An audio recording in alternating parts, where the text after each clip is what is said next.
Bismillahirrahmanirrahim. Assalamualaikum warahmatullahi wabarakatuh. Alhamdulillahirabbil alamin. Nawwir qulubana bi ru'yatillah fi kulli hal. Asyhadu an la ilaha illallah wahdahu la syarikalah. Wa asyhadu anna Muhammadan abduhu wa rasuluhu la nabiyya ba'da. Faqala Allah Ta'ala bil Qur'anil Karim. A'udzu billahi minasy syaithanir rajim. Bismillahirrahmanirrahim. Sanurhim ayatina fil afaq wa fi anfusihim hatta yatabayyana lahum annahul haqq. Wa fil ardi ayatul lil mu'minin wa fi anfusikum afala tubsirun. Shadaqallahul azim. Bapak Ibu, saudara-saudara dan anak-anak kami jemaah tauhid yang dirahmati Allah. Apabila hati seorang hamba telah terinstal cahaya nur ilahi di dalam dadanya, maka ketika itulah hati itu mengalir mahabbah, rindu dan cinta serta bermanja-manja dengan Allah. Ketika hati itu telah mengalir mahabbah, rindu dan cinta serta bermahabbah dengan Allah, maka sesungguhnya pada saat itu pula lah diri seorang hamba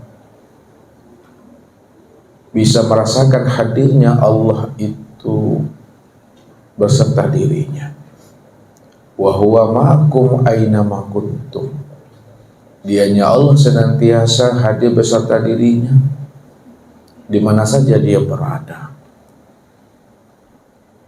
Tentunya kehadiran Allah itu pada dirinya, jauh yang tidak berantara, dekat yang tidak bersentuhan. Walaupun Allah itu telah wujud pada segala sesuatu, namun Allah itu senantiasa bikulli syai'in muhit.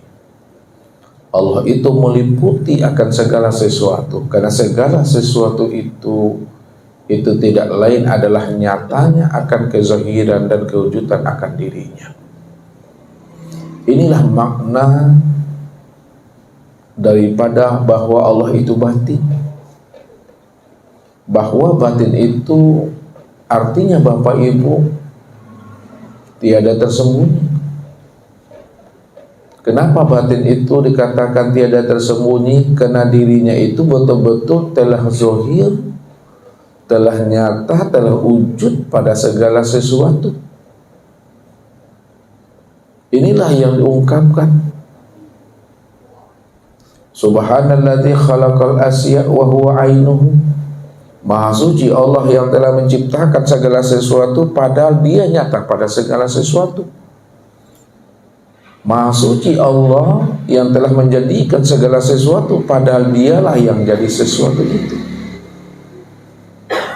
Maka yang bisa menyaksikan akan kezahiran dan kewujudan Allah pada segala sesuatu tentulah orang yang mengenal akan dirinya.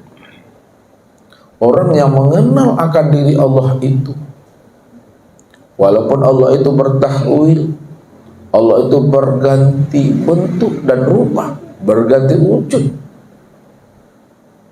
dalam bentuk yang lain, namun sebagai seorang yang kasab, tentu dia bisa mengenal dan menyaksikan akan terjadi Allah itu walaupun dalam bentuk wujud rupa yang berbeda.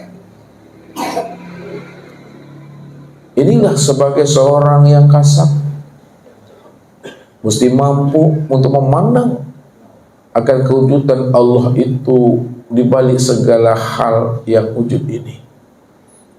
Makanya baginda Rasul Nabi Muhammad sallallahu alaihi wasallam senantiasa mengingatkan akan setiap diri daripada umat ini. Man nazara ila sayyin ma lam yarallaha bihi fahuwa batil, kata baginda Rasul. Barang siapa yang bisa memandang kepada sesuatu namun dia tidak bisa melihat Allah pada sesuatu itu, itulah pandangan yang batal, pandangan yang berdosa, pandangan yang tidak memberi faedah dan manfaat buat dirinya. Maka bagaimana supaya pandangan kita ini menjadi pandangan yang berfaedah? Bagaimana pandangan kita ini selalu pandangan yang bernilai hikmah, tidak bernilai dosa? Maka pertajamlah pandangan hati kita ini untuk memandang Allah di atas segala-galanya, bahwa tidak ada yang wujud, tidak ada yang nyata pada diri dan di luar diri, melainkan yang nyata pada diri dan di luar diri, itulah kenyataan daripada Allah Subhanahu wa ta'ala. Disitulah rahasianya bahwa Allah itu wujud secara mutlak, qiyamuhu binafsihi, bahwa tidak ada wujud yang lain lagi selain daripada dirinya. Kalau ada wujud yang lain lagi selain daripada dirinya, maka wujud yang lain daripada dirinya itu juga kenyataan daripada dirinya sendiri. Makanya yang bisa mengenal akan dirinya, yang mampu memandang dan menyatakan bahwa dialah yang wujud secara nyata dan mutlak dalam hidup ini. Maka sebelum kita ini meninggalkan alam dunia dan alam syahadah, maka hendaklah kita senantiasa mengenal Allah itu dengan pengenalan yang sebenar-benarnya, Bapak Ibu, supaya makom kita betul-betul berada pada makom yang aman. Orang yang berada pada makom yang aman itu adalah orang-orang yang mana hati dan jiwanya itu tidak lagi berjarak dengan Tuhannya. Innal muttaqina fi maqamin amin, kata Allah. Sesungguhnya orang-orang yang bertakwa, orang-orang yang hati dan jiwanya itu telah kasab, tidak lagi berjarak dengan Tuhannya, karena dia mampu memandang Tuhan itu dari segala yang wujud dan segala yang ada ini. Dialah yang berada pada makom yang aman. Makom yang aman itulah makom yang selamat. Maka makom itu yang mesti kita cari, mesti kita dapatkan sebelum habisnya usia umur kita meninggalkan alam syahadah ini, Bapak Ibu. Maka malam ini, Bapak Ibu, kita akan mencoba untuk mengkaji lebih dalam dan lebih halus tentang rahasia Tuhan itu. Siapa Tuhan itu sebenarnya? Kalau kita betul-betul meyakini bahwa Tuhan itu sebagai Rabb kita, tentu kita mengenal akan Tuhan itu yang sebenar-benarnya. Jangan Tuhan itu dalam bentuk imajinasi kita, jangan Tuhan itu dalam bentuk khayalan kita. Karena banyak manusia ini mengaku dirinya mengenal Allah, tapi sebenarnya itu dalam bentuk retorika dan kata-kata saja. Ini yang Allah katakan, ataquluna 'alallahi ma la ta'lamun. Kenapa kamu selalu mengatakan dan membicarakan tentang Allah, padahal kamu sendiri tidak mengenal Allah yang kamu bicarakan itu? Dia baru mengenal, memahami Allah itu baru dalam bentuk huruf, asma, lafaz dan kata-kata. Belum lagi mengenal diri yang bernama Allah itu. Maka yang Ustaz maksudkan, kalau kita sudah kenal akan namanya, kenali pula lah diri yang punya nama itu. Karena al-ismu wal musamma wahid. Nama dengan yang punya nama itu adalah esa. Itu adalah satu. Tidak akan pernah berpisah diri yang punya nama dengan namanya sendiri, Bapak Ibu.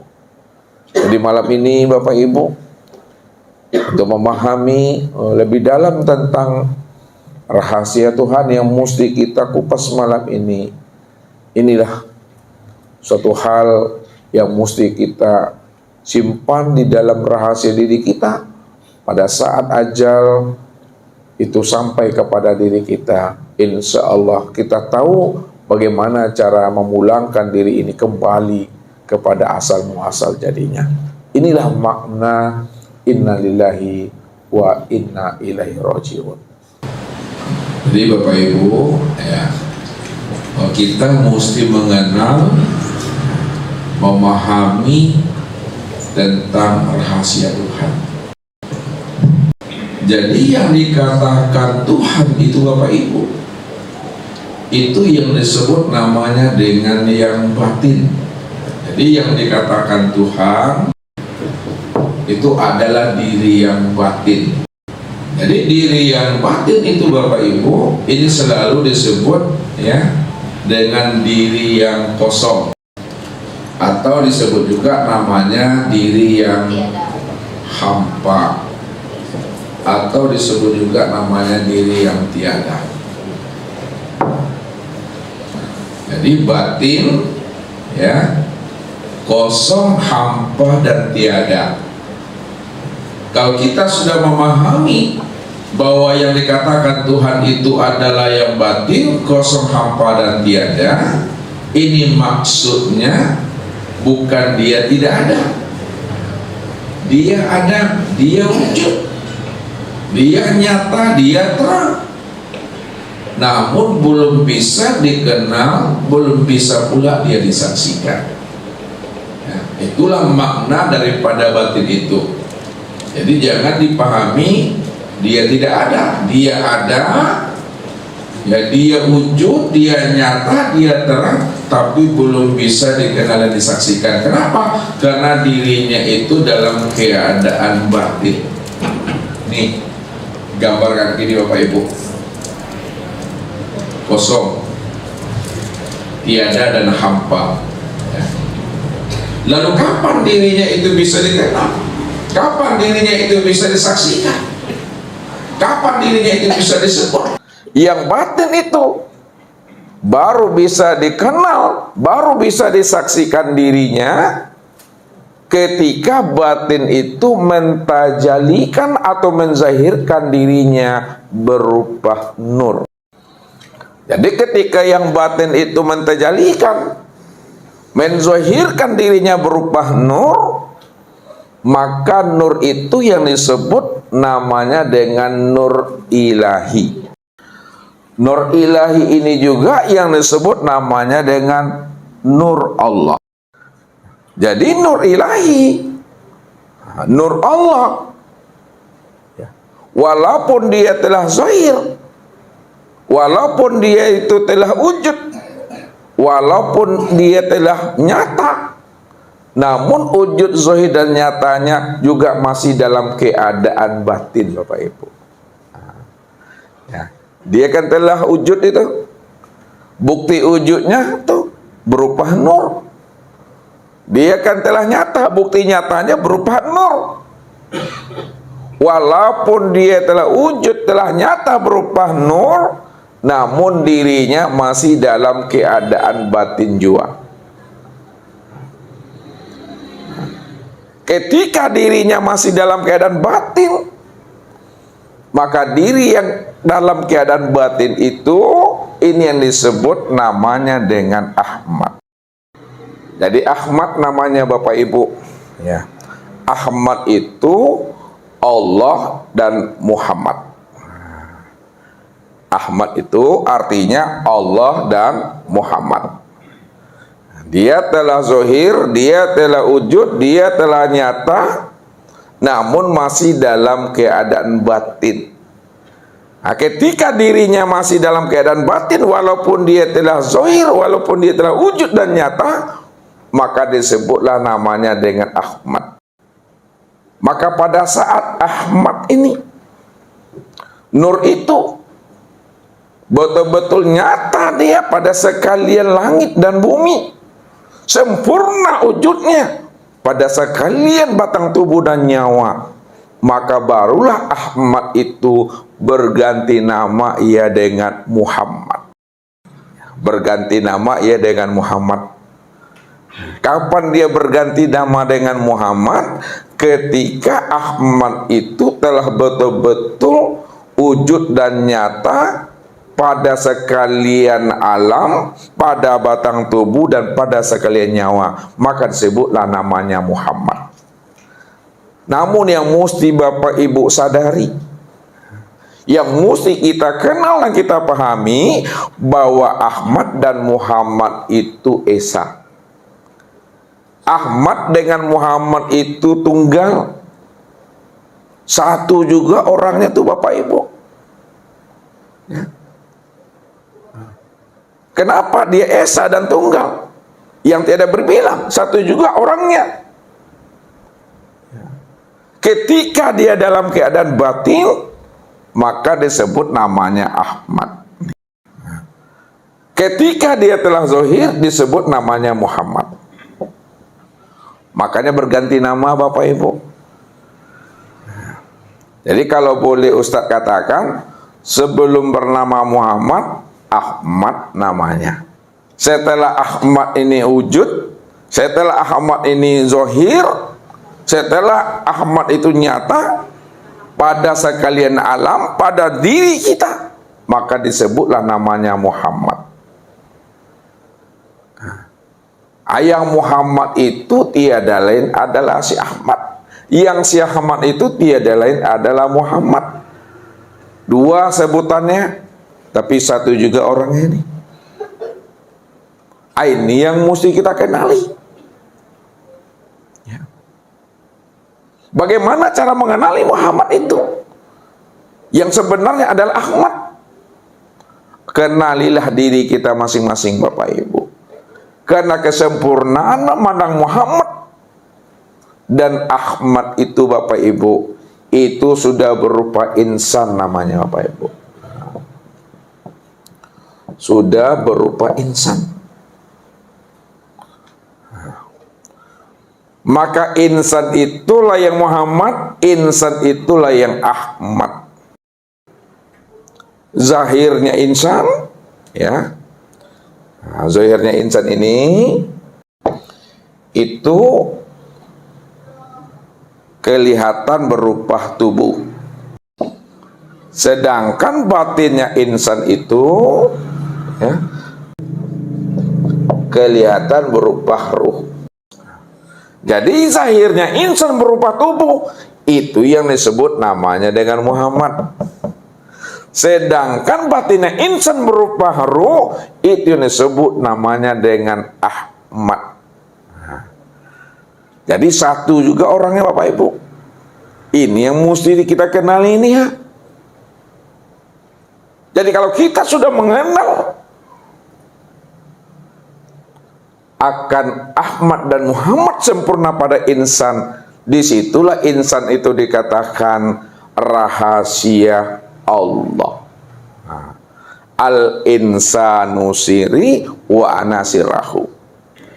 Insan itu adalah rahasiaku dan diriku lah yang menjadi rahasia dirinya. Jadi siapa yang kenal akan rahasia dirinya? Pasti dia kenal dengan aku. Karena akulah sebenarnya yang menjadi rahasia dirinya itu. Barulah orang yang telah kenal akan rahasia dirinya, maka disebutlah namanya insan kamil dan mukamil namanya. Insan yang sempurna, lebih sempurna. Kenapa insan kamil, mukamil? Karena dia telah mengenali akan rahasia dirinya sebagai Ahmad dan Muhammad, zahir dan batin. Inilah orang yang telah duduk pada makom yang aman itu, pada makom yang selamat. Ini yang mesti kita pegang sampai habisnya usia umur kita. Makanya tidak boleh Bapak Ibu kita pisahkan antara tubuh dengan ruh. Tak boleh kita ceraikan antara Muhammad dengan Ahmad. Tak boleh dipisahkan antara yang zahir dengan yang batin. Kalau kita pisahkan antara Muhammad dengan Ahmad, yang zahir dengan yang batin, tubuh dengan roh, ya, maka yang tubuh ini akan membangkai nanti Bapak Ibu. Ya. Hancur dia, akan dimakan cacing tanah Bapak Ibu. Kenapa? Karena kita pisahkan antara tubuh dengan roh. Maka esakan dia, satukan dia, patrikan dia. Walaupun secara syariat, secara zahir, Berpisah tubuh dengan ruh, namun secara hakikatnya dia esa dan satu dia. Di mana letak esa dan satunya antara zahir dengan batin, antara tubuh dengan ruh, untuk mengesahkan, memandang yang satu wujud. Pandanglah asal hakikat dirinya yang sebenar-benarnya. Asal hakikat diri yang sebenar-benarnya tidak lain adalah Muhammad dan Ahmad. Muhammad dan Ahmad walaupun dua nama, namun satu dia Bapak Ibu. Ya. Ini bentuk penzahiran daripada diri Ahmad. Ahmad ini tuh juga ada zahir, tapi dia dalam keadaan batin baru. Dia sudah zahir, tapi dalam keadaan batin. Ketika zahirnya ini betul-betul telah nyata dan wujud dia, maka disebutlah namanya dengan Muhammad. Jadi orangnya satu tuh Bapak Ibu, enggak, bukan dua, orangnya satu tuh.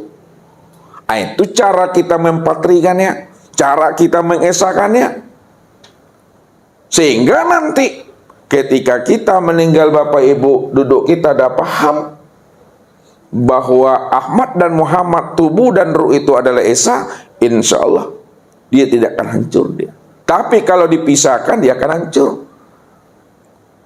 Kenapa? Karena kita memandang tubuh ini asalnya daripada tanah. Hancur dia. Tapi kalau kita esahkan, insya Allah berpegang kita di situ. Berpegangnya bukan dalam bentuk kata-kata, berpegangnya dalam bentuk keyakinan, dalam bentuk paham. Nah, kalau sudah dalam bentuk keyakinan, sudah dalam bentuk paham Bapak Ibu, ini yang sulit untuk diungkapkan dengan kata-kata, sulit diungkapkan dalam bentuk bahasa. Cukup disadari dan dipahami saja Bapak Ibu, bahwa tubuh dengan ruh itu hakikatnya adalah satu. Meninggal kita Bapak Ibu, lalu tubuh kita ini entah ditemui, ya, karena dia tertimbun, karena dia tenggelam, ya, kita nggak tahu bagaimana perjalanan hidup kita ini. Apakah mati kita di rumah atau di rumah sakit, masih bisa juga berjumpa. Nah, andai kata yang terjadi di Turki, ditimbun oleh gedung-gedung, tertanam oleh lumpur.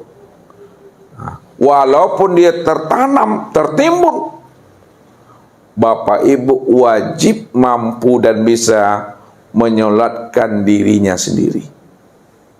Nah, makanya kita mesti paham, walaupun tubuh ini tertimbun dan tertanam, kita wajib untuk bisa menyolatkan dirinya sendiri.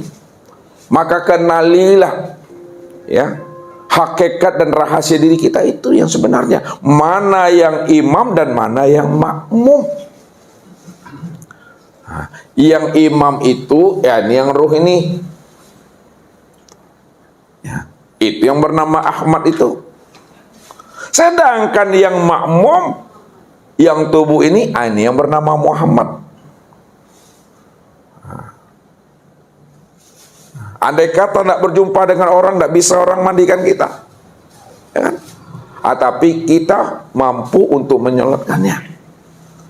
Andai kata pun tidak tertanam, tidak tertimbun, tidak tenggelam di dasar lautan Bapak Ibu, kita mesti wajib bisa menyolatkan diri sendiri. Makanya jangan dipisahkan Bapak Ibu. Kalau dipisahkan, itulah dia, akan hancur dia. Maka bagi orang yang kasab, disitulah letak nyatanya Allah itu. Di situ terletak wujud dan terangnya Allah itu. Kenapa nyata wujud dan terangnya Allah itu? Karena memang dia cuma yang ada secara mutlak. Tak ada wujud yang lain Bapak Ibu. Kalau masih ada wujud yang lain yang terpandang pada diri dan di luar diri, inilah yang dikatakan namanya itu buta itu Bapak Ibu. Itu yang dikatakan pandangan yang berdosa. Pandangan yang berdosa itu pandangan yang belum mampu memandang Allah pada sekalian yang wujud, pada sekalian yang ada, baik pada dirinya maupun di luar dirinya. Ini yang disebut oleh Allah sebagai orang yang buta tuh. Wa man kana fi hazil aqma fa huwa fil akhirati aqma wa adalun sabila. Barang siapa yang tidak mengenal akan rahasia diriku di dunia ini, maka itulah sebenarnya orang yang buta itu, kata Allah.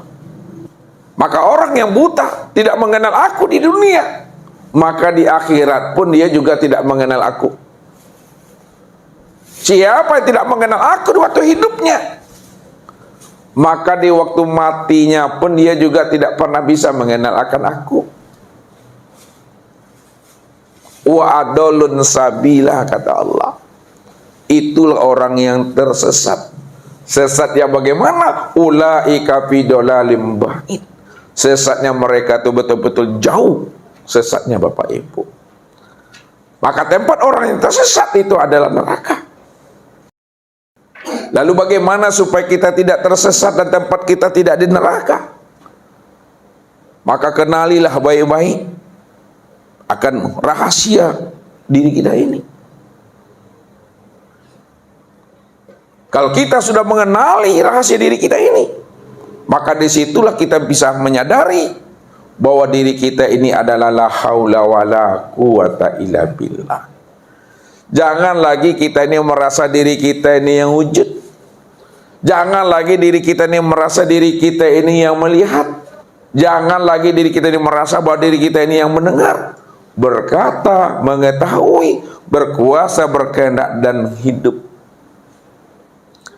Selagi diri Bapak Ibu masih merasakan diri Bapak Ibu adalah yang wujud, maka selama itu pula lah kita tidak akan pernah mengenal akan Tuhan itu sebenarnya. Ini yang dikatakan Allah. Bila engkau adalah engkau, maka engkau tak kenal aku. Bila engkau bukanlah engkau, maka engkau pasti kenal aku. Maksudnya, bila engkau bukanlah engkau, engkau pasti kenal aku. Bila engkau tidak lagi merasa bahwa diri engkau itu adalah engkau, bila engkau tidak lagi merasakan yang melihat itu bukanlah engkau, yang mendengar itu bukanlah engkau, yang hidup itu bukanlah engkau, maka disitulah engkau mengenal aku, bahwa yang wujud itu ya aku, kata Allah. Yang melihat dan mendengar itu aku, kata Allah. Yang berkata, yang mengetahui, berkuasa dan berkehendak serta hidup itu adalah aku, kata Allah. Nah, tapi kalau kita merasakan bahwa diri kita inilah yang wujud, maka selama itulah kita tidak akan pernah mengenal akan Allah. Jadi kalau kita ingin berjumpa Allah, ingin bertemu dan bersua dengan Allah, orang yang bisa bertemu dan bersua dengan Allah pada saat dirinya itu telah hapus, pada saat dirinya itu betul-betul telah lenyap, lebur, pada saat dirinya itu telah menyadari, sudah memahami bahwa dirinya itu betul-betul tidak ada. Kapan diri Bapak Ibu ini tidak ada? Sejak mula jadinya memang tidak pernah ada. Bukankah tadi dah Ustaz katakan, sebelum adanya segala yang ada, maka yang ada sebelum adanya yang ada tidak lain adalah yang batin, tidak lain adalah yang kosong. Maka yang batin inilah yang ada sebelum adanya yang ada. Yang kosong itulah yang benar ada sebelum adanya yang ada. Kalaulah yang batin dan yang kosong itu adalah sebenarnya yang ada sebelum adanya yang ada, maka segala yang ada, segala yang wujud pada sekalian alam dan pada diri Bapak Ibu yang sudah nyata menjadi batang tubuh dan ruh, itu tiada lain adalah wujud kezohiran diri yang maha batin itu. Itu maksudnya Allah itu berselindung di dalam terang. Ya. Berselindung di dalam terang itu maksudnya Bapak Ibu, ya, dia telah bertahwil, dia telah bertajali dalam rupa yang lain, dalam bentuk wujud yang berbeda. Di situ tersembunyinya maksudnya. Dia nyata, dia terang. Tapi bagi yang tidak mengenal, itulah maksudnya terselindung bagi dirinya. Nah, terselindung itu karena dia tidak mengenal rahasia diri yang batin itu. Sehingga di dalam hatinya, di dalam akal pikirnya, dia masih berpegang bahwa Allah itu ya batin, tidak bisa dilihat. Ya, ini orang yang buta tadi. Bagaimana kita akan mendudukkan syahadat Bapak Ibu? Sedangkan syahadat itu kita bersaksi, asyhadu an la ilaha illallah, asyhadu an la ilaha illallah, aku bersaksi tidak ada ilah melainkan Allah, dan aku bersaksi bahwa Muhammad utusan Allah. Kalau namanya kita bersaksi Bapak Ibu, tentu melihat. Kan kita bersaksi tidak ada Tuhan melainkan Allah. Allah ini yang kita saksikan sudah lihat nak kita. Muhammad ini yang kita saksikan sudah lihat nak kita. Sebab kalau kita bersaksi tentu melihat. Kita bersaksi bahwa Allah itu Rabb. Kita bersaksi bahwa Allah itu Tuhan. Kalau kita bersaksi bahwa Allah itu Rabb dan Tuhan, tentunya Allah yang kita saksikan itu sudah kita lihat. Kalau kita bersaksi bahwa Muhammad itu Rasul Allah, tentu Muhammad sebagai Rasul Allah itu juga kita tidak lihat Bapak Ibu. Kalau kita belum lihat, saksi apa namanya itu? Saksi palsu tuh. Kamu bohong kata Allah. Engkau katakan engkau bersaksi kepada aku, engkau katakan engkau dah kenal dengan aku, tapi kamu sendiri belum mengenal akan aku. Padahal setiap nama yang kita sebut pasti ada wujudnya. Setiap nama yang kita sebut ada orangnya. Tak jauh-jauh mengambil contoh Ustaz. Disebut spidol, ini wujudnya. Disebut spidol, ini orangnya. Disebut mic, ini wujudnya. Disebut mic, ini orangnya.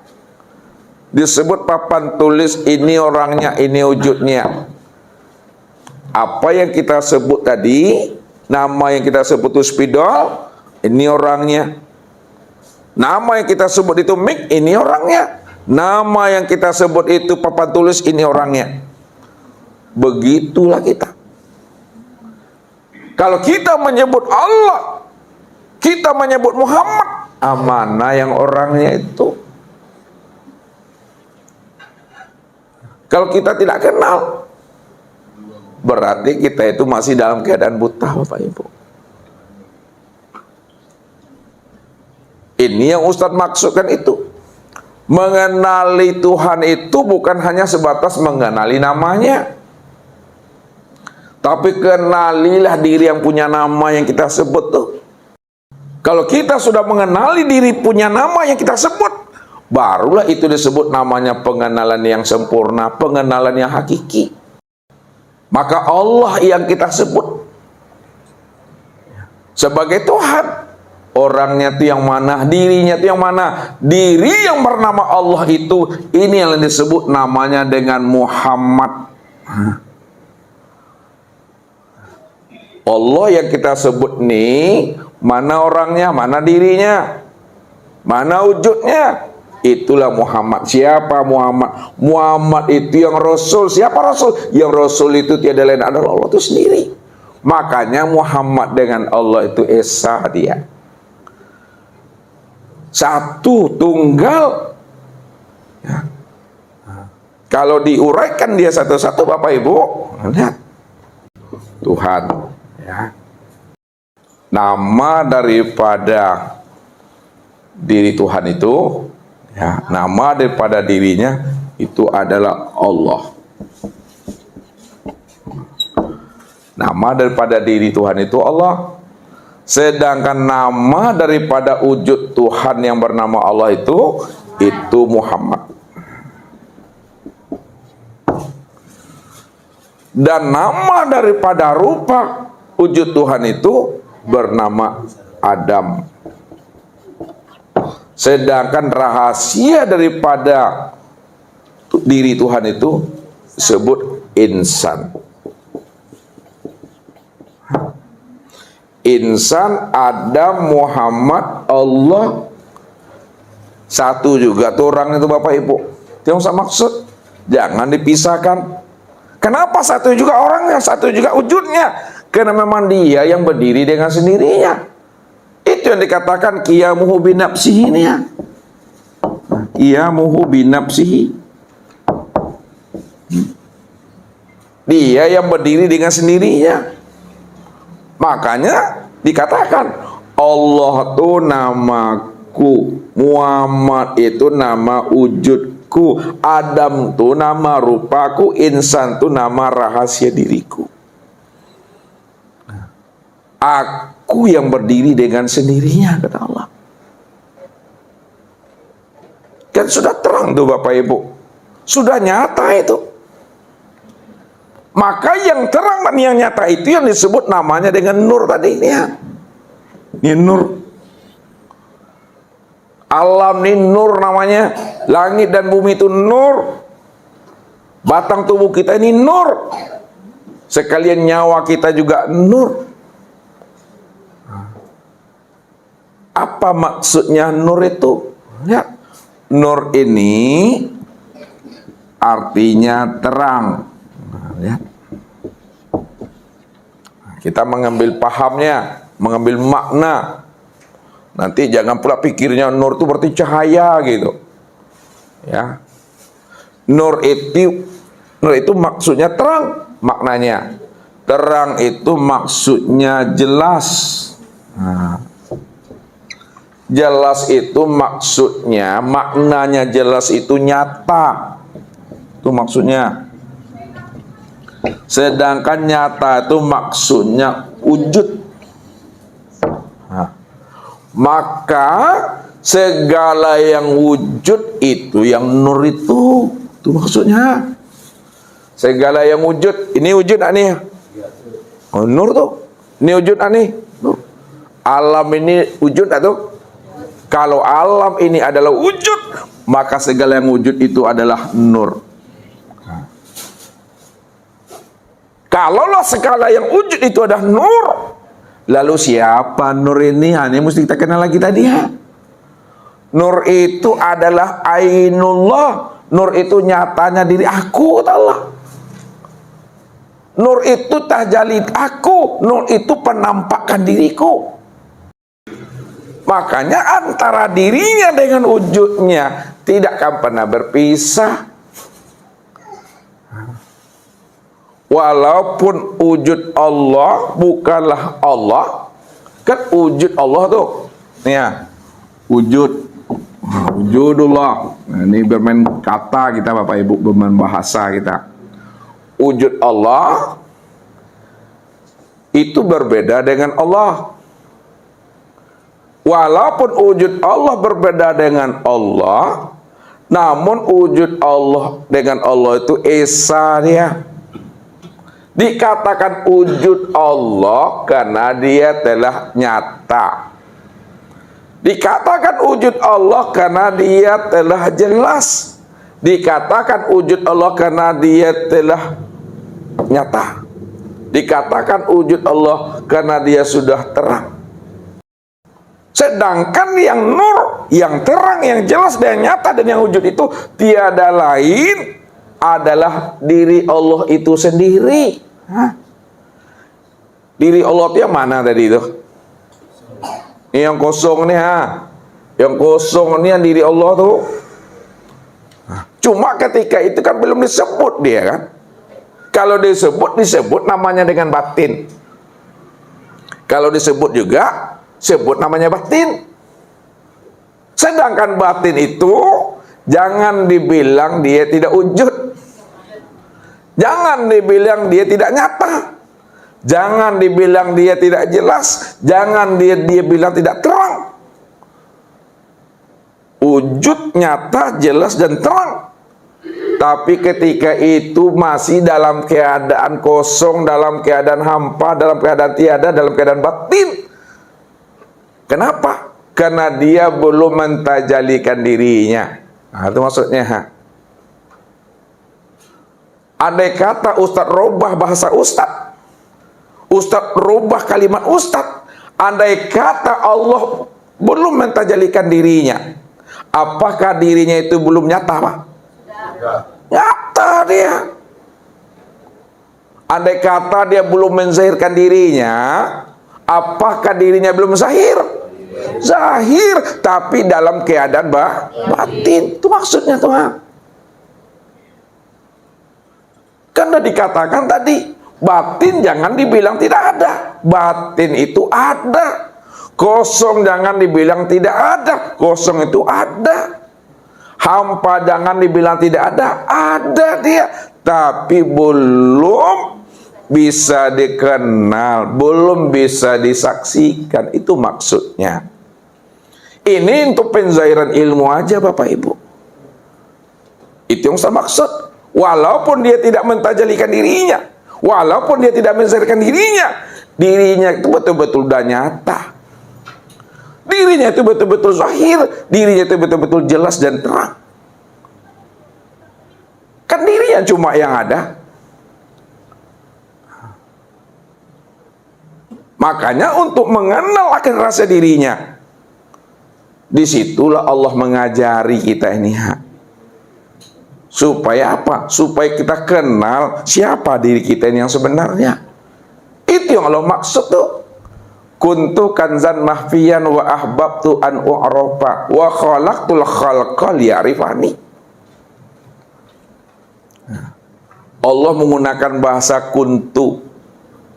Aku, deyen, ambo. Aku adalah perbendaharaan yang tersembunyi. Kenapa Allah mengatakan aku perbendaharaan yang tersembunyi? Karena dirinya cuma yang ada. Kalau dirinya cuma yang ada, maka segala yang ada nanti itu asalnya daripada dirinya, dari kandungan dirinya sendiri, dari rahimnya. Itu Allah maksudnya kuntu kanzan mahfiyat. Aku adalah perbendaharaan yang tersembunyi. Wa ahbabtu an u'rafa. Lalu aku ingin dikenal. Aku ingin menyaksikan akan diriku. Aku ingin melihat diriku. Bahwasanya andai kata Allah tidak mentajalikan dirinya, apakah Allah tidak bisa melihat dirinya? Ya bisa. Karena dia cuma yang ada. Karena aku ingin melihat diriku, ingin menyaksikan diriku, ingin mengenalkan diriku di luar diriku. Wa khalaqtul khalqa liya'rifani. Maka aku ciptakan, aku jadikan, itu bahasa syariat. Kalau makna hakikatnya, aku tajalikan diriku dari diriku sendiri.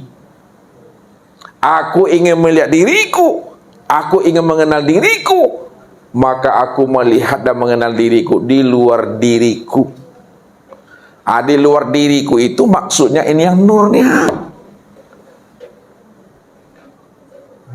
Liya'rifani, supaya dia mengenal aku, bahwa akulah yang wujud pada dirinya. Itu masih dalam bentuk bahasa syariat tuh. Maka nur inilah sebagai cermin untuk melihat diri Allah di luar dirinya. Sama dengan cermin ini Bapak Ibu. Ustadz ingin melihat diri ustadznya, ingin melihat wajah ustadz, ingin melihat rupanya ustadz, ingin melihat seluruh batang tubuh ustadz. Ustadz butuh cermin. Cermin itulah untuk memandang wajah dan rupa tubuh ustadz secara keseluruhan di luar diri ustadz tadi. Yang menjadi pertanyaannya, samakah diri ustadz yang di dalam cermin itu dengan yang di luar cermin? Sama Bapak Ibu, sama. Maka untuk memandang diri Ustaz nih, melihatnya itu di dalam cermin. Kalau Ustaz yang bercermin, mungkinkah ada diri yang lain lagi di dalam cermin tuh? Tidak ada. Kalau tidak mungkin, karena Ustaz cuma yang berdiri, yang bercermin, maka diri Ustaz lah yang nampak pada cermin itu. Namun yang hakiki yang mana? Ini lagi. Yang hakiki yang diri Ustaz itu, yang di luar cermin atau yang di dalam cermin? Yang di luar cermin itu yang hakiki. Namun yang di dalam cermin itu sebagai apa? Bayang-bayang, kenyataan, wujud, rupa namanya tuh. Itu yang nur tuh. Itu yang disebut Muhammad. Ini yang disebut namanya Ahmad. Makanya tidak berpisah yang di luar cermin dengan yang di dalam cermin. Itu maksudnya. Di dalam batin ada zohir, di dalam zohir ada batin. Kalaulah di dalam batin ada zohir, di dalam zohir ada batin, maka patrikan dia. Yang zohir itu dibatinkan, yang batin itu dizohirkan. Pandang satu wujudnya. Ketika kita pandang satu wujudnya, maka disitulah kita bisa paham dan mengerti bahwa dia yang berdiri semata-mata Bapak Ibu. Maka zohirnya disebut namanya Muhammad, batinnya disebut namanya Ahmad. Ahmad dan Muhammad itu esa, satu dia.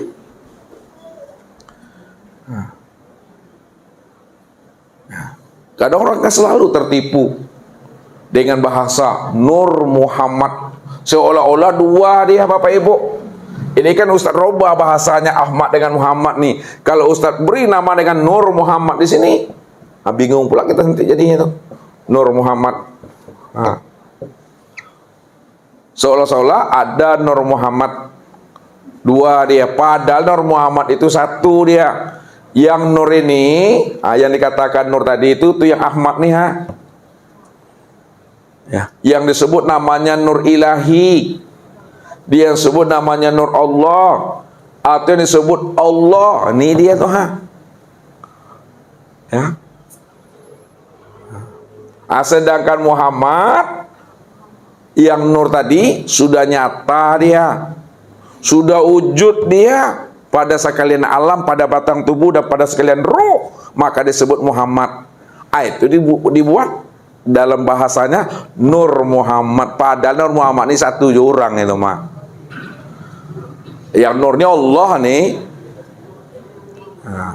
yang batin, yang Muhammad ini yang zohirnya. Kalau Ustaz haluskan ke bawah, yang Muhammad ini tubuhnya. Kalau yang nur ini yang ruhnya. Maka dibuat dia satu kalimatnya dengan Ahmad. Itu dia Ahmad. Ahmad, alif ha ini alif ha, mim dal. Alif ini awal lafaz Allah. Awal lafaz Allah. Sedangkan itu akhir daripada hanya Allah. Ini Allah. Mim dal, mim awalnya Muhammad, dal ini akhirnya Muhammad. Ini yang sebut Allah Muhammad disingkat namanya dengan Ahmad. Ya, Ahmad. Jadi jangan Bapak Ibu tertipu dengan permainan bahasa dan kata. Ini yang dimaksudkan itu. Ma yakhruju baina safatain ilal isharati wal iktibar. Apa yang keluar dari dua bibir, dari lisan, dari lidah ini hanya menunjukkan isyarat dan iktibar saja. Jangan hanya didengar, dipahami kalimat yang keluar, kalimat yang terlontar. Tapi pahamilah makna yang tersirat di balik kalimat yang terlontar itu. Pahami makna yang tersirat di balik kata-kata itu. Makna yang tersirat di balik kata-kata itu yang mesti kita tangkap makna yang sebenarnya. Tidak lain adalah dirinya sendiri. Sekarang dia telah nyata. Sekarang dia telah jelas. Sekarang dia telah terang. Sekarang dia telah wujud. Kalau dia telah terang, jelas, nyata dan wujud, lalu tak mampu juga kita memandangnya. Itu butuh sange namanya. Lihat tuh butuh sange. Sabana-bana butuh.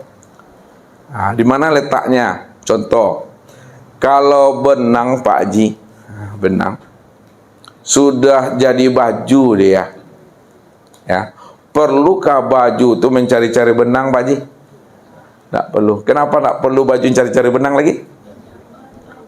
Karena benang itu sudah nyata pada baju itu yang benang tuh. Jadi kalau untuk memandang benang, kemana mandangnya? Kepada baju tak? Maksudnya apa tuh? Kalau sudah terpandang baju tuh, maka otomatis sudah terpandang benang tuh. Kini kalau betul lah benang itu sudah nyata pada baju, lalu ada di antara bapak ibu ini yang tidak mampu memandang benang itu nyata pada baju, itu butuh sange namanya itu. Butuh sange lah. Sange butuh, betul-betul buta. Sekarang Allah udah nyata. Allah udah terang. Allah telah wujud. Nyata dan terangnya wujud itu pada segala alamnya. Pada diri kita. Lalu tak mampu juga kita memandang Allah dan nyata pada sekalian alam dan pada diri. Itu butuh sange itu. Itulah makna yang Ustaz katakan tadi, batin. Batinnya Allah itu tiada tersembunyi. Kenapa Allah itu batin tiada tersembunyi? Karena dia itu sudah nyata pada wujud yang berbeda. Sudah nyata pada wujud yang lain. Wujud ini ya, nih semuanya tuh. Maka kenalilah kewujudan Allah itu. Kenalilah kezahiran Allah itu. Kenalilah nur Allah itu, Bapak Ibu. Nur itu bayang-bayangku dan akulah wujud bayang-bayang itu. Itu maksudnya. Nur itu bayang-bayangku dan akulah wujud bayang-bayang itu. Kalau diturunkan dia, nur inilah yang disebut namanya dengan sifat. Ya. Sedangkan yang batin, yang kosong ini disebut namanya dengan zat. Untuk memandang zat, pandanglah kepada sifat. Kalau kita sudah memandang sifat, maka sudah terpandang namanya zat itu. Ya, karena zat itu sudah nyata dia pada sifat. Kalau zat ini sudah nyata pada sifat, itu artinya kalau kita ingin memandang zat, pandang ajalah kepada sifat. Sifat ini tiada lain adalah zat itu sendiri. Yang dikatakan Tuhan bukan yang kosong ini, di balik yang kosong. Tak dapat disabui loh kata Peri. Ayang Tuhan itu di balik katu yang nggak bisa disabui tuh. Coba tuh sabian. Tuhan itu bukan tidak bisa dikaji itu. Tuhan itu di balik katu yang nggak bisa dikaji itu Tuhan. Kok jadi orang gila malam kau mah? Jadi apa kesimpulannya?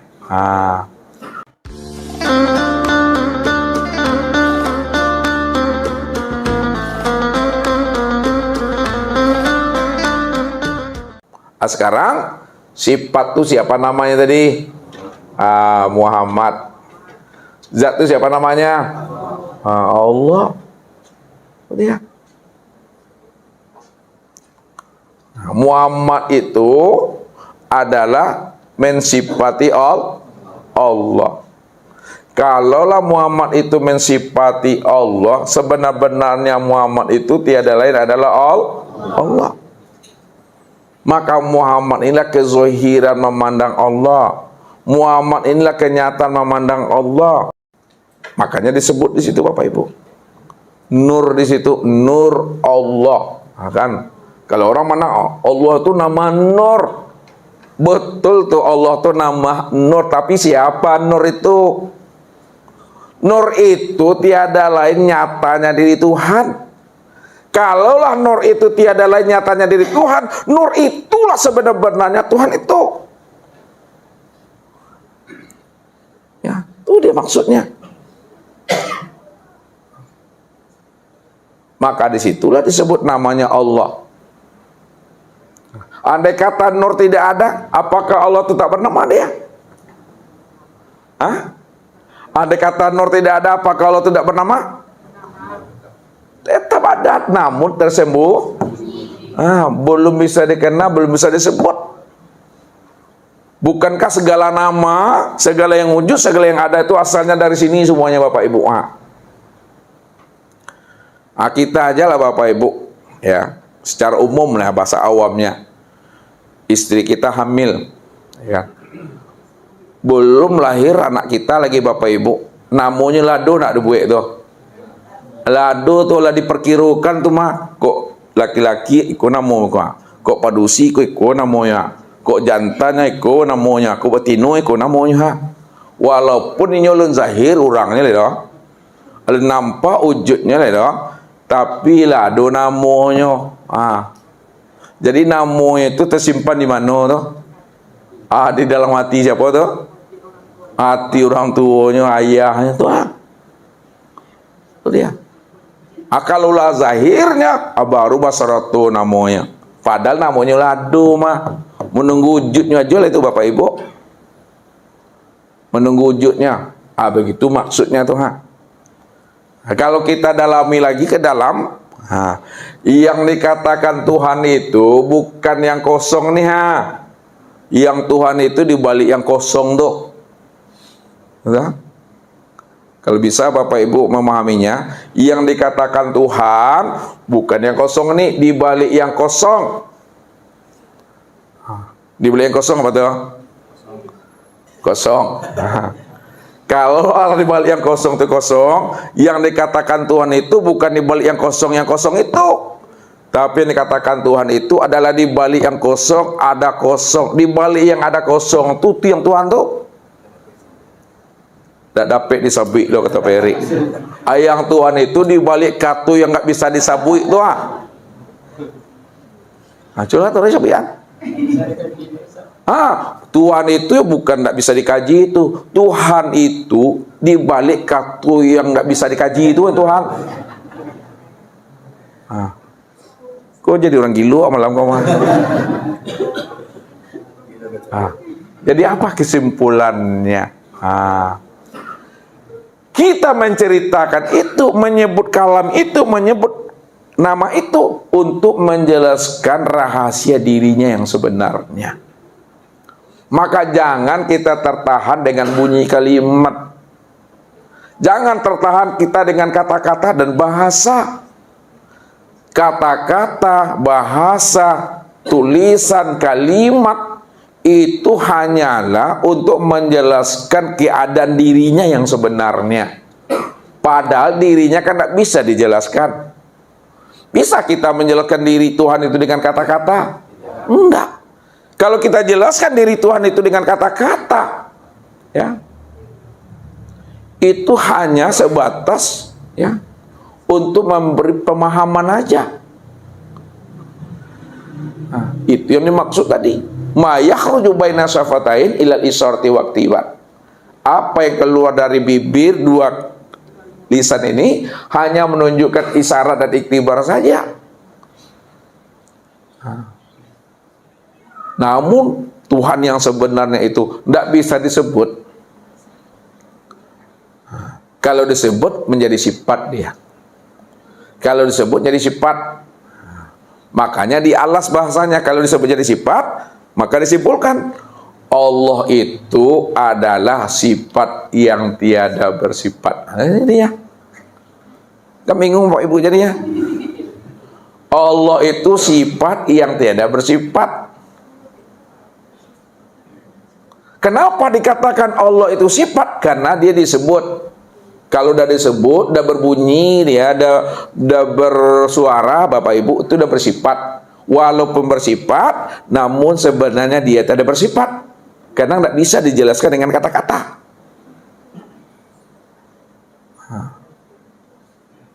Kalau disebutkan juga masih bersifat dia, namun dia tiada bersifat. Bagaimana Bapak Ibu memahaminya? Arab bab saya kan nyampein itu mah. Itu diam. Dibilang Allah itu bukan pahamnya di diam, di balik paham diam itu yang Tuhan tuh. Di balik paham diam itu yang Tuhan tuh. Di balik paham diam paling aniang. Allah itu bukan di balik aniang tuh. Ya, bukan aniang tuh Tuhan tuh, di balik kata aniang tuh yang Tuhan tuh. Bukan tidak bisa disabui Tuhan tuh. Tuhan itu di balik kata yang tidak bisa disabui itu Makanya kalau disebut, kalau diceritakan juga dia bersifat. Walaupun dia bersifat, namun dia tiada bersifat sebenarnya. La sautun wala harpun. Ayat yang kosong tuh. Inilah kata penguncinya diberi Nabi. Man arafallah fahuwallah. Lihat. Ambil pahamnya. Barang siapa yang telah mengenal Allah, sudah mengenal Allah, udah paham, udah sadar ya, tidak bisa disebut, tidak bisa diceritakan, ya, itulah sebenar-benarnya Allah tuh. Ya, siapa yang sudah mengenal Allah yang nggak bisa disebut, yang tidak bisa diceritakan, bukan diam, bukan kosong. Kalau dikosongkan sabiknya tuh, ada balik kosong aja tuh. Itu yang Allah tuh. Kalau udah paham seperti itu, man arafallah kalla lisanahu. Baru ditutup Nabi di sini kunci pahamnya. Man arafallah kalla lisanahu. Barang siapa yang telah kenal Allah, Allah itu tiada berzat, tiada bersifat, tiada berasma dan tiada beraf'al. Situlah kedua lidahnya. Jangan disebut ya Allah itu zat lah. Dikatakan Allah itu Rabbul Izzati, Tuhan yang zat. Allah itu bukan Tuhan yang zat, Allah itu dibalik Tuhan yang zat itu ya Allah.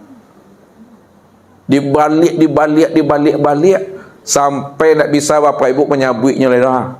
Dibalik kata yang tidak bisa disabui itu yang inyua. Itu dia. Dibalik yang tidak bisa disabui itu balik yang tidak bisa diungkapkan dengan kata-kata tuh. Makanya diam saja di situ. Diam itu maksudnya paham, sadarilah bahwa segala yang wujud nih, itu yang dirinya. Itulah kesimpulannya. Ya, itu yang kesimpulannya bahwa Allah itu yang katakan tentu segala yang wujud. Itu aja lah pahamnya, cukup itu. Segala yang wujud. Kalau udah paham kita bahwa Tuhan itu segala yang wujud, aja nih sabi-sabi aja oleh. Ya. Beko lah ini sabi lain ditunjuk kok. Kok Tuhan mama Tuhan ditunjuk lahnya. Tuhan kah? Mik jadi itu maknanya. Tak boleh disebut, tak boleh diceritakan lagi Bapak Ibu. Kalau masih disebut juga tanda alun paham namanya nih. Kalau dikaji-kaji juga tanda lu mengerti itu, ya. Selagi ada dikaji, selagi itu pula lah ada pertanyaannya. Hanya yang tidak bisa dikaji, yang tidak bisa ditanya, yang tidak ada pertanyaannya tuh, dia maju lah itu. Tapi kalau ngecek ya Bapak Ibu masih bisa ditanya tuh mah, bisa ditanya tuh. Coba lah nih yang saya, nggak bisa ditanya, nggak bisa ditanya itu. Itu maksudnya tuh. Itu maksudnya diam tuh sadari. Sadar kita nih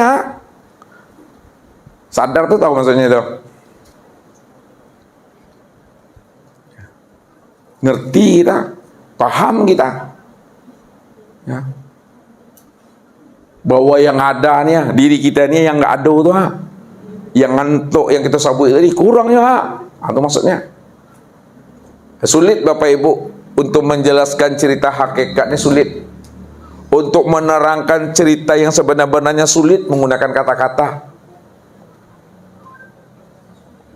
Itu yang katakan oleh orang-orang bijak. Diam itu apa? Diam itu emas. Berkata itu apa? Perak. Bapak Ibu kalau disuruh memilih, mana yang Bapak Ibu pilih, ame atau perak? Emas. Kalau emas, ini yang salah. Kalau disabi emas juga jadi peraknya tuh mah. Apa maksudnya tuh? Kalau disabi ya, ame tadi jadi perak dia. Kalau nyengin ame antuk salah.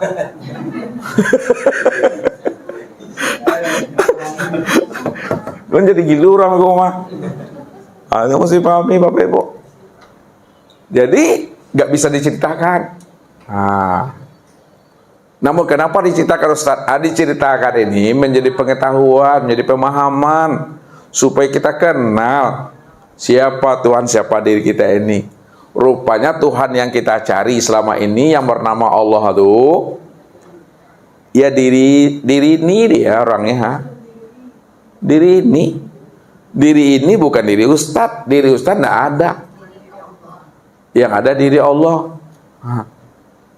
Makanya kata-kata aku, kata-kata engkau, kata-kata dia bukan engkau, aku, dan dianya kita. Apa Erik? Dia Erik. Kalau kita katakan dia Erik, ini kita memandang dia Erik, mati Erik itu. Ada dia Erik itu. Dia siapa yang ada itu? Allah itu. Kalau akunya Dewi, sambil akunya Dewi, nggak lama oleh mati itu mah. Ada aku Dewi Israel. Aku siapa yang ada itu? Allah. Engkaunya Pak Haji itu, engkaunya Bu Haji. Asabilah engkau tu, kalau mati engkau Pak Haji Bu Haji itu, ada sabi engkau itu. Engkau siapa yang ada itu? Itu maksudnya la huwa illa huwa. Tidak ada dia kecuali di. Tidak ada dianya Muhammad. Itu maksudnya Kalau kita bawakan ke ilmu ini tidak ada dianya Muhammad, yang ada dianya Allah. La ana ila ana, tidak ada aku melainkan aku. Tidak ada akunya Muhammad, yang ada akunya siapa? Allah. La anta ila anta, tidak ada engkau melainkan engkau. Tidak ada engkaunya Muhammad, yang ada engkaunya Allah. Kenapa engkaunya Allah, dianya Allah, akunya Allah? Karena dia cuma yang ada. Dah paham kita, yang aku tu Allah, yang dia tu Allah, yang engkau itu Allah, perlukah menyebut lagi? Tidak. Makanya kalau sama-sama paham Bapak Ibu, abuk diam misalnya, banyak senyum, sama-sama paham lah tuh. Tidak perlu diungkapkan lagi itu. Ya, itulah bahasa Tuhan tadi itu. Karena aku cuma yang wujud, kata Tuhan. Wujud itu sudah meliputi dia tuh, sudah meliputi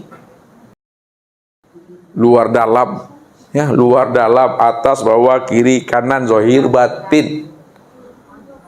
Itulah maknanya wal awalu wal akhiru wal zahir wal batin itu. Hadiahnya Allah tadi, ya, awal yang tiada permulaan, akhir tiada berkesudahan, zahir, zahirnya apa? Tiada berbentuk, batin, tiada tersembunyi.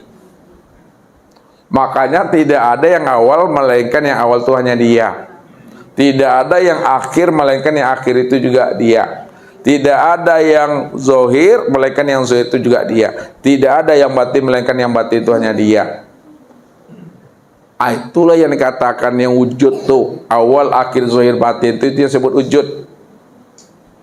Wujudnya itu sudah meliputi, dan yang meliputi yang dirinya, yang meliputi, yang diliputi dirinya juga tuh. Maksudnya yang zahir dibatinkan, yang batin dizahirkan, satu juga, dia itu meliputi itu. Paham kita tuh? Kalau katam gaji nama Bapak Ibu, besok nak perlu datang le doh. Dah selesai gaji mah.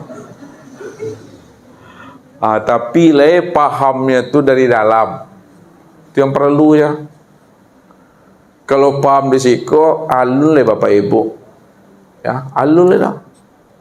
Pahamnya dari dalam wah. Kadang dapat malam kau keluar dari risiko, digolangkannya lah hilang lah yang magut baik.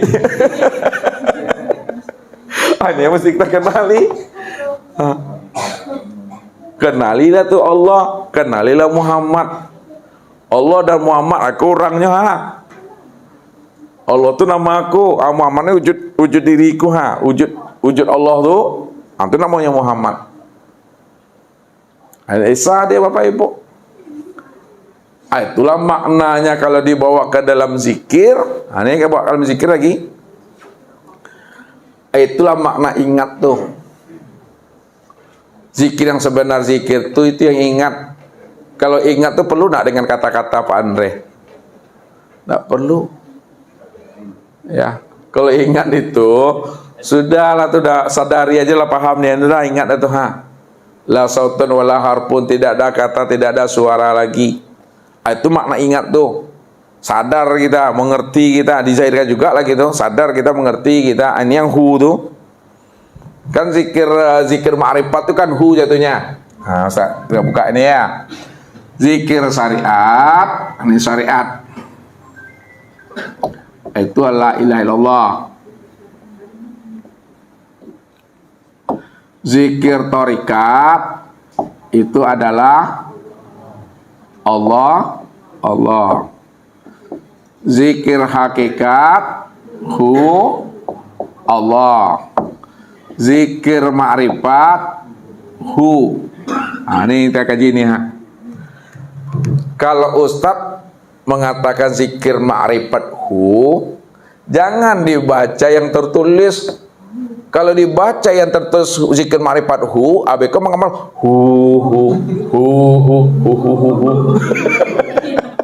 alah mabuk. Ini cuma untuk menjelaskan keadaan dirinya yang sebenarnya, maka dizahirkan sebutannya dengan hu ini untuk menjelaskan keadaan diri yang sebenarnya. Maksudnya begini. Hu itu siapa tadi? Dia siapa? Berarti hu itu untuk menjelaskan dianya Allah. Mana yang hu itu? Yang hu itu segala yang wujud. Nih hu nih. Ini hu. Itu Allah. Ini Allah. Itu maksudnya. Makanya kalau kita sudah paham ini Allah, ni hu itu hu. Paham aja lah tuh lagi, jangan sampai hu. Paham hu itu aku maksudnya tuh. Aku kata Allah. Kalau terjemahnya huwa itu apa artinya? Akan dia. Dianya siapa tuh? Kalau itu dianya Allah, ya aku kata Allah. Lihat hu. Nih kata kalau aku nih ya, ini ilmu cocoklogi. Siapa yang katakan ilmu cocoklogi, yang bilanglah cocoklogi. Padahal itu yang disebut namanya ilmu hikmah tuh. Ya.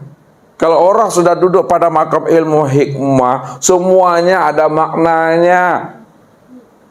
Bukankah Allah menciptakan segala sesuatu itu bukan sia-sia? Ada maknanya, ada maksudnya. Kullu ayatin wa harpin wa nuqtatin minal Qur'an hikmah. Apa artinya itu? Kullu ayatin. Setiap ayat, setiap huruf, setiap titik minal Qur'an. Dari Al-Quran hikmah, ada rahasianya, ada hikmahnya. Kita mengambil ilmu hikmah, tapi kita terfokus pada tulisan yang tertulis di buku.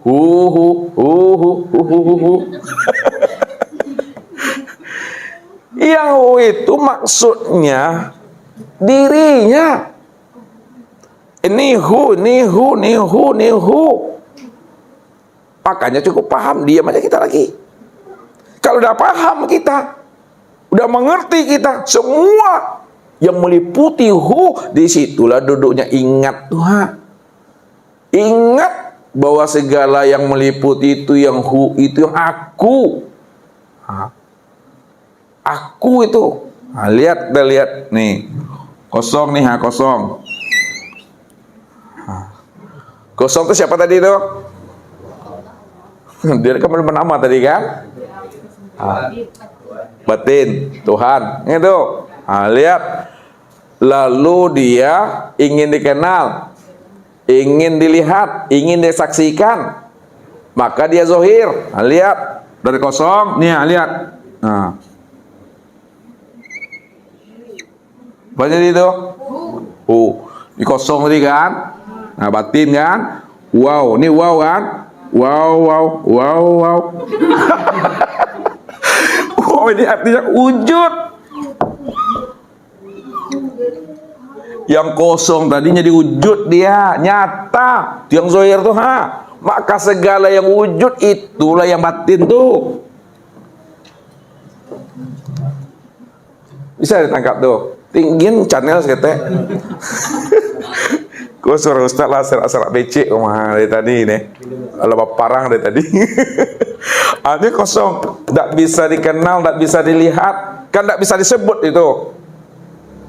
Ya kan?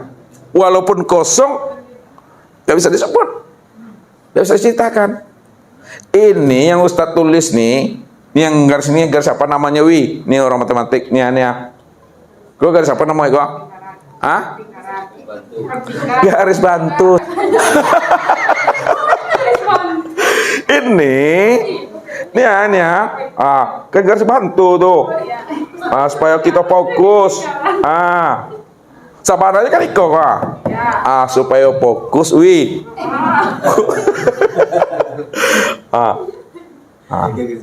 Ada dia garis bantu. Jadi jangan dipandang iko yang pandang kosong pandang kau kan bantu ya kan?